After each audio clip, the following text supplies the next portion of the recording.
ഇതെല്ലാം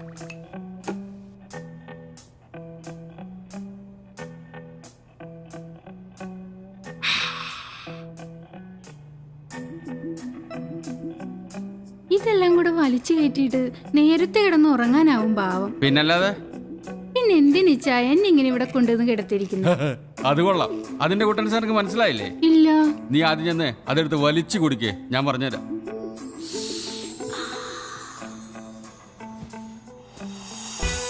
അപ്പോ നിനക്കത് അറിയത്തില്ല അല്ലയോ? എനിക്കെങ്ങനെ അറിയാനാ? അതായത് ത്രേശ്യാമൻ എട്ടേച്ച് പോയപ്പോ ഞങ്ങളുടെ കൂട്ടത്തിലുള്ള ചെലവന്മാര് പറഞ്ഞു എനിക്കില്ലതില്ലെന്ന്. ഏത് സ്നേഹം. വെറുതെ അല്ല ഇവിടെ വന്നിങ്ങനെ കിടക്കേണ്ടി വന്നത്. അതുണ്ടെന്ന് അവന്മാരെ ഒന്ന് ബോധ്യപ്പെടുത്താനും ഇത്തിരി ചീത്തപ്പേര് സമ്പാദിക്കാനും വേണ്ടിയാ ആഴ്ചയിൽ ഒരിക്കൽ നിന്നെ പോലുള്ള ഓരോന്നുമായി ഞാൻ ഇവിടെ തങ്ങുന്നത്. പിന്നെ മുറി അടച്ചിട്ട് ഇതിനകത്തിരുന്നാലല്ലേ ചീത്തപ്പേര് കേൾക്കുന്നു. അതാ പറഞ്ഞ നിനക്ക് ബുദ്ധിയില്ലെന്ന്. എടി, ഒരു കാര്യം എത്ര രഹസ്യമായി ചെയ്യുന്നു അത്രയും പരസ്യമായിരിക്കും. എങ്ങനെയുള്ള പരസ്യം? രഹസ്യമായ പരസ്യം. ശരിയായിരിക്കാം. എന്നാൽ എനിക്കും വേണ്ടേ എന്തെങ്കിലും ഒരു നേരം പോക്ക്? 365 ദിവസം വെള്ളത്തിൽ കിടക്കുന്ന താറാവിനാ പനി. എടേ, ഞാനിതൊന്ന് തീർത്തേച്ചും വരാം.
ഞാൻ കണ്ടായിരുന്നട്ടാ ചേച്ചിനെ നോക്കി ചിരിച്ചോണ്ടിരിക്കുന്നു.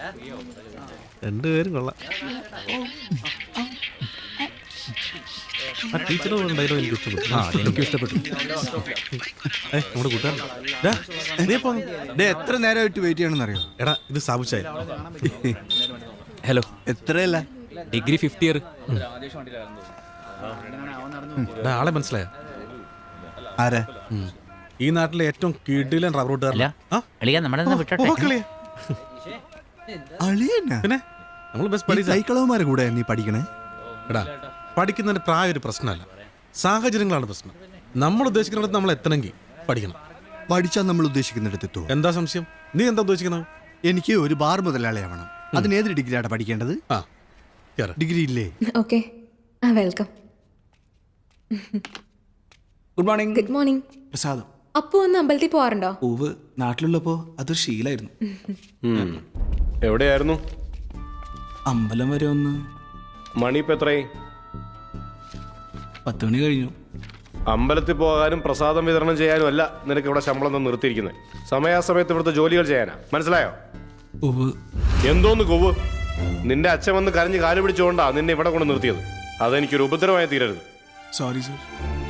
ശരി ചെല്ലേ, ഒന്ന് അനങ്ങി നടക്കടാ. കഷ്ടമായി പോയി സർ. അമ്പലത്തിലല്ലേ പോയത്, അതിന് ഇത്രയും വഴക്ക് വേണമായിരുന്നോ? നാട്ടിലിവന് ഇത് തന്നെയായിരുന്നു സുക്കേട്, ഭക്തി. രാവിലെയും വൈകിട്ടും അമ്പലത്തിൽ നിന്ന് മാറൂല. പെമ്പിള്ളാരുടെ തന്തമാരുടെ പരാതി കേട്ട് മടുത്തപ്പോഴാ അവന്റെ അച്ഛൻ വന്ന് എന്റെ കാല് വിളിച്ചത്.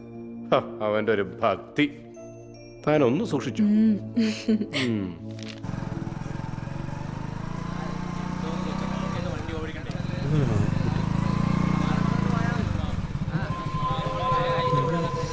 ഇതൊക്കെ എവിടെ നോക്കിയാ വണ്ടി ഓടിക്കുന്നത്?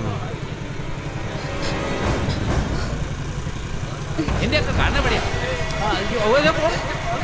എന്താ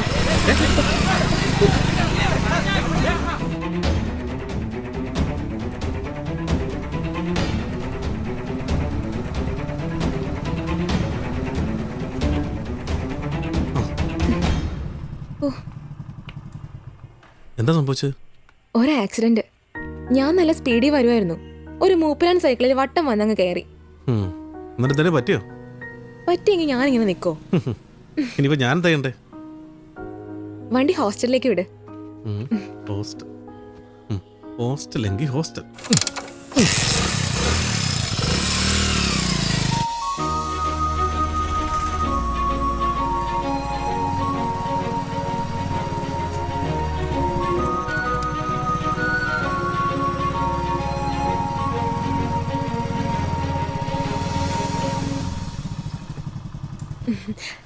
ഞാൻ കാരണം രാവിലെ തന്നെ ബുദ്ധിമുട്ടായല്ലേ? ഇതൊക്കെ ഒരു ബുദ്ധിമുട്ടാണോ? ജീവിതത്തിൽ ഒരിക്കൽ പോലും കണ്ടിട്ടില്ലാത്ത ആളാണെങ്കിലും ഞാൻ ഇങ്ങനെയൊക്കെ തന്നെ ചെയ്യും. ഓ, ആശ്വാസമായി. ഞാൻ വിചാരിച്ചു ഇതെനിക്കൊരു ബാധ്യതയാവുമെന്ന്. ചിലവന്മാരുണ്ട്, നമ്മളൊന്ന് ചിരിച്ചു കാണിച്ചാൽ മതി, പിന്നാലെ കൂടിക്കോളും. അപ്പൊ പിന്നെ ഉപകാരം ചെയ്തവരുടെ കാര്യം പറയാനുണ്ടോ? ഏയ്, ഞാൻ അത്രക്കാരൊന്നല്ല. അത് പിന്നെ എനിക്ക് അറിഞ്ഞൂടെ. ആ വണ്ടി അത് സ്റ്റേഷനിൽ നീതുന്റെ പപ്പ വിളിച്ച് പറഞ്ഞോളൂ. ഞങ്ങളുടെ വണ്ടി അവർക്കറിയാം. ഏതായാലും അവിടെ നിന്ന് രക്ഷപ്പെട്ടല്ലോ. അതിന് താങ്ക്സ് പറയേണ്ടത് അണ്ണനോടാ. നമ്മൾ എന്ത് ചെയ്യുന്നു? കുടുംബത്തെ കഞ്ഞി കുടിക്കാനുള്ള വകയൊക്കെ ഉണ്ടോ? ഒരു ബിസിനസ് ഉണ്ട്, അരക്കയില്ലാണ്ട് പോകുന്നു. അതെ, അണ്ണൻ ഞങ്ങളിൽ ആരെയാ നോട്ടൂട്ടേക്കണേ? അത് രാവിലെ കാത്തു നിൽക്കണില്ലേ? എന്നെ കാണാനാണോ അതോ അവളെ കാണാനാണോ? പറയ്. അത് തന്നെ കാണാനാ.